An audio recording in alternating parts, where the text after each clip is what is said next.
Hola, ¿qué tal? Buenos días. Me da muchísimo gusto saludarlos. En este video se va a tocar el tema del citoesqueleto y también vamos a hablar acerca del ciclo celular, enfocándonos en la materia de biología celular y molecular. Como primer punto vamos a tocar lo que corresponde a la parte del citoesqueleto, que este no es más que una estructura supramolecular o una red tridimensional de filamentos. Estos filamentos contribuyen a la integridad de la célula. El citoesqueleto define la forma y arquitectura, en este caso distribución dentro de la célula, que permite el movimiento y transporte intracelular. Esto por medio de proteínas motoras. Eso hace que puedan transportarse en el interior de la célula. Media procesos de endocitosis y exocitosis. Participa activamente en la mitosis y en los procesos de modulación de receptores de superficie. ¿Qué quiere decir con esto? Que define la conformación y función de los receptores. También el citoesqueleto crea compartimientos, favorece la organización funcional y participa en los procesos de interacciones intermoleculares. Es por eso de suma importancia que nosotros observemos cómo está estructurado este pequeño organelo que permite todas estas funciones. Y en esta parte vamos a observar las partes que lo conforman. Más adelante vamos a estar viendo cómo se comporta cada una de ellas y qué características tiene. Bueno, pues vamos a empezar con los microfilamentos. Estos son los más delgados del citoesqueleto. Tienen un diámetro de alrededor de 7 nanómetros y está compuesto por muchos monómeros unidos en una proteína llamada actina, combinados en una estructura que se asemeja a una doble hélice. Debido a que están hechos de monómeros de actina, los microfilamentos pues también se ubican con el nombre de filamentos de actina. Y ustedes aquí en la imagen observan cómo se puede percibir a través de un microscopio. Aquí vamos a ubicar también la molécula de miosina. En la imagen aparece inclusive su peso molecular, que está formado por 6 cadenas, 2 pesadas, 2 ligeras, y en este caso los filamentos de actina tienen direccionalidad, lo que significa que sus extremos pues tienen diferente estructura, ¿sí? Tienen diferentes texturas. Estos filamentos de actina tienen varias funciones, todas muy importantes para el desempeño de la célula. Sirven como rieles para el movimiento de una proteína motora, la que ahorita yo les mencionaba, la molécula de miosina, la cual también forma filamentos. Debido a su relación con la miosina, la actina está implicada en muchas funciones celulares que requieren movimiento. Por eso esas 6 cadenas, 2 pesadas y 4 ligeras, hacen que todo corra a través de esta molécula. Nos vamos a pasar a observar los filamentos intermedios, ¿sí? Estos son elementos del citoesqueleto hecho de muchas cadenas de proteínas fibrosas, como lo estamos observando ahí en la figura. Como su nombre sugiere, los filamentos intermedios tienen un diámetro promedio de entre 8 y 10 nanómetros. Un tamaño intermedio entre él, por supuesto, de los microfilamentos que vimos, y el de los microtubos que vamos a ver en un momento más. Entonces, aproximadamente así se estaría observando también estas cadenas de los filamentos intermedios para que se den una idea de cómo pueden estar integrados dentro de la célula. Ahora nos vamos a enfocar en los microtubos, que es la última parte de esta sección que vamos a ubicar. Estos son los más grandes de los 3 que hasta ahorita hemos mencionado. Son de fibras citoesqueléticas con un diámetro aproximado de 25 nanómetros. Un microtubo está hecho de proteínas tubínicas organizadas para formar un tubo hueco. similar a un popote. Si ustedes observan el popote, pues en su centro está perfectamente un canal que puede ubicar, en este caso, pues un transporte de líquido. Entonces es parecido. Todas esas cadenas forman una espiral, como el que se observa en la figura, donde se puede asimilar el popote. Cada tubina está compuesta de dos subunidades, la tubilina y la tubulina. Aquí nos damos una idea de cómo se pueden estar entrelazando y cómo se pueden estar observando estas dos cadenas o estos dos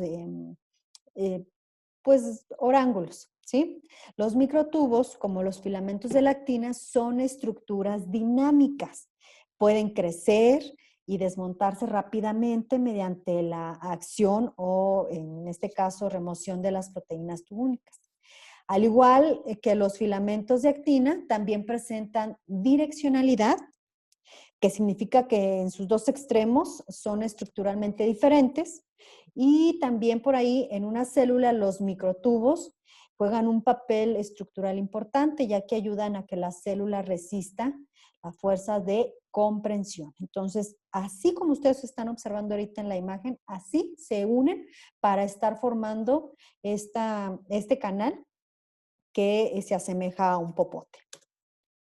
Nos vamos a pasar ahora a lo que corresponde el ciclo celular y control de la proliferación celular.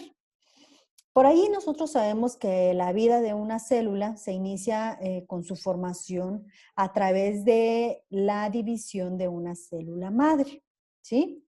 Y termina con la formación de sus células hijas para finalmente concluir con la muerte de la célula. Las etapas a través de las cuales pasa la célula desde una división celular a la siguiente constituyen lo que llamamos el ciclo de la célula o ciclo celular. En esta parte o en esta diapositiva nosotros ubicamos la función básica del ciclo celular, que es la de duplicar en forma exacta la gran cantidad de ADN cromosómico y luego distribuir las copias en células hijas genéticamente iguales.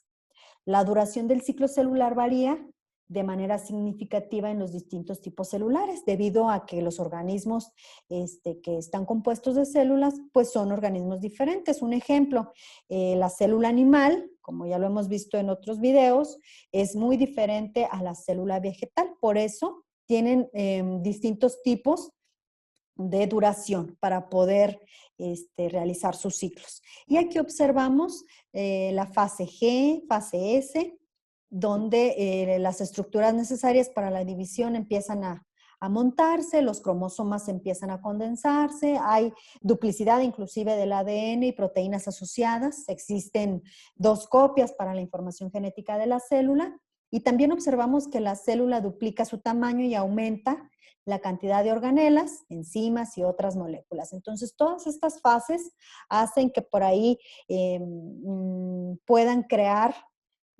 células hijas y así poder continuar con su proceso.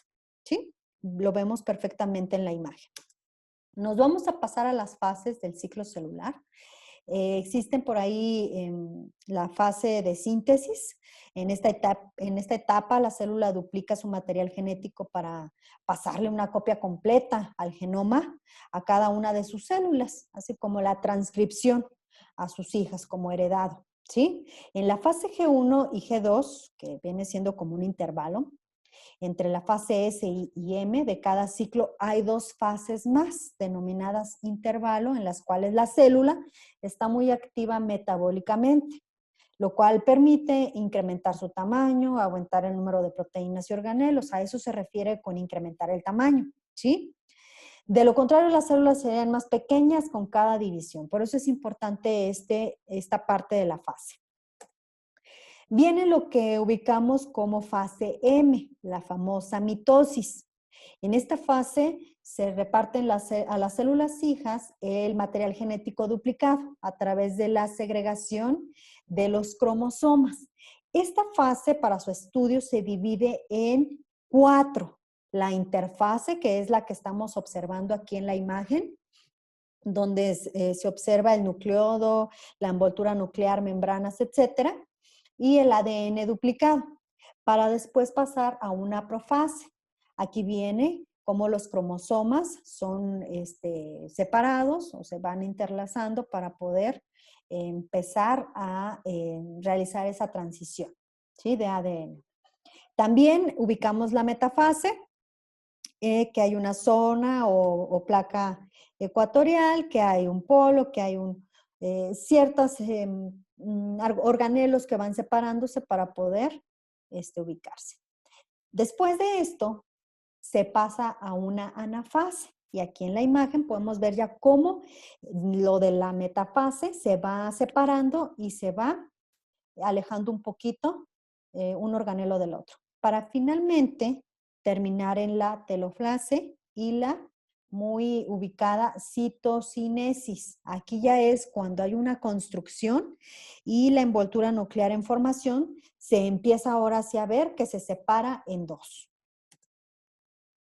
Hay puntos de control del ciclo celular, ¿sí? El punto de control G1 que revisa que las composiciones del medio sean favorables para la proliferación de la célula, que en este caso, pues una temperatura adecuada, presencia de nutrientes y sales, etcétera.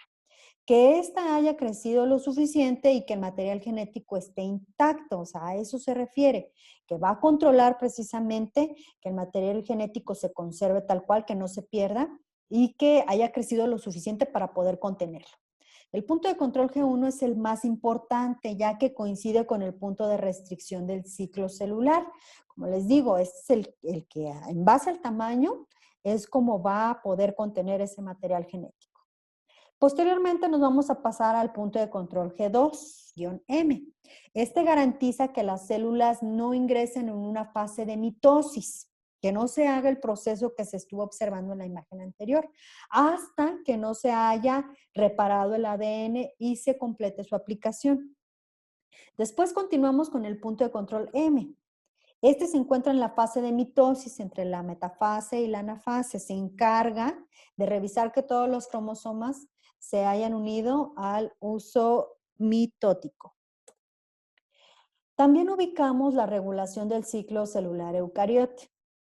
Las famosas cíclicas y las CDK, así como APC, son reguladores directos de las transiciones del ciclo celular. Pero estas no siempre están al mando. Por el contrario, estas responden a señales que provienen dentro y fuera de la célula, tanto del exterior como del interior, pues puede haber ahí unas señales que pueden ser percibidas. Estas influyen sobre la actividad de los reguladores centrales para determinar si la célula avanza en el ciclo celular. Las señales positivas, como los factores de crecimiento, típicamente aumentan la cantidad de las CDK y las cíclinas, mientras que las negativas, como el daño al ADN, generalmente disminuyen o bloquean la actividad. Y aquí nos damos una idea de la concentración de estos cíclicas o cíclinas, perdón, que están entre los reguladores centrales más importantes del ciclo celular.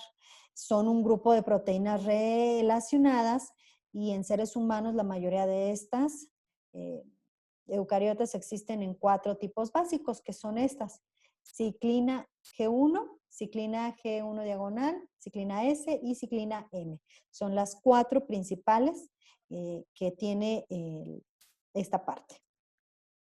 Nos vamos a ubicar ahora en lo que corresponde al nacimiento celular. En la división celular asimétrica se forman 2 tipos diferentes de células hijas, a partir de una célula progenitora, en donde las células hijas pueden diferir en tamaño, forma, composición y sus genes pueden estar en diferentes estados de actividad o actividad potencial. Al contrario, en ambas células hijas formadas en divisiones simétricas, pues estas son idénticas, pero pueden tener distintos diferentes si son expuestas a señales internas, o en este caso, destinos diferentes y son expuestas ya a señales externas distintas. La duración del ciclo celular es variable. En las células de embriones tempranos, la división celular puede durar de 10 minutos a 1 hora. Por ejemplo, una bacteria en condiciones óptimas puede tardar en dividirse de 15 o 30 minutos y en el caso de una célula eucariota puede dividirse una vez al día, aunque hay células que se dividen muy lentamente, incluso algunas no lo hacen nunca. Entonces varía muchísimo la división de la célula, en este caso de la división celular. ¿El linaje celular qué es? Bueno, pues este tipo de célula o este tipo celular especializado está determinado por el linaje celular. Y eso a su vez por factores intrínsecos y extrínsecos. Este linaje comienza con las células madres. Estas no están especializadas, pero pueden reproducirse a sí mismas y generar indefinidamente células más especializadas. Aunque a menudo estas células resultantes no pueden dividirse, ellas cumplen sus funciones y una vez terminado su ciclo celular, que ya hayan pasado su linaje a otras células, pues después de ese tiempo, ellas mueren. Y aquí nos damos una idea de cómo se puede observar el linaje, cómo va transmitiéndose de células madres a células hijas y estas a su vez a sus células hijas. Para la muerte celular, pues en este caso lo podemos definir como el cese de las funciones vitales de una célula, producida por cambios morfológicos, pueden ser funcionales y también químicos irreversibles. La muerte de las células puede desencadenarse por múltiples causas. Puede ser su pérdida en su función, un daño mecánico, infección por microorganismos o los muy conocidos por todos nosotros virus, acción de agentes químicos tóxicos o falta de nutrientes. Todos estos factores pueden ocasionar que la célula muera. Este tipo de muerte podemos ubicarla o se puede dividir en dos fases. La primera de ellas es la necrosis, que ocurre de manera aguda por una forma no fisiológica mediante una agresión que causa lesión en una porción importante del tejido, por ejemplo, en el centro de un tejido infartado, en un área de isquemia o una zona de una lesión por toxinas. Aquí es cuando se presenta el daño celular y se puede apreciar un poco en la imagen de cómo se puede estar llevando a cabo. El proceso de necrosis es desencadenado por toxinas, hipoxia severa, agresión masiva y cualquier otra condición que genere caída del ATP. Esto crea cambios que histológicamente están representados por desorganización y lisis del citoplasma, con dilatación del retículo endoplasmático y las mitocondrias. Por ejemplo, también disolución de la mitocondria y pérdida de la continuidad de la membrana citoplasmática. Este es el que se conoce como proceso de oncosis. La otra parte es la apoptosis.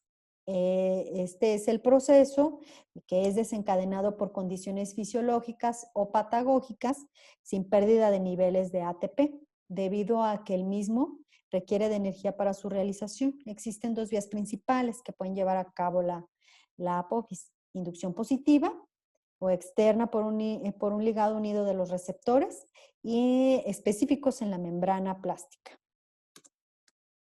Y aquí se observa cómo está el núcleo con su ADN, los orángulos celulares y las dos fases que puede llegar a ocurrir para que una célula muera.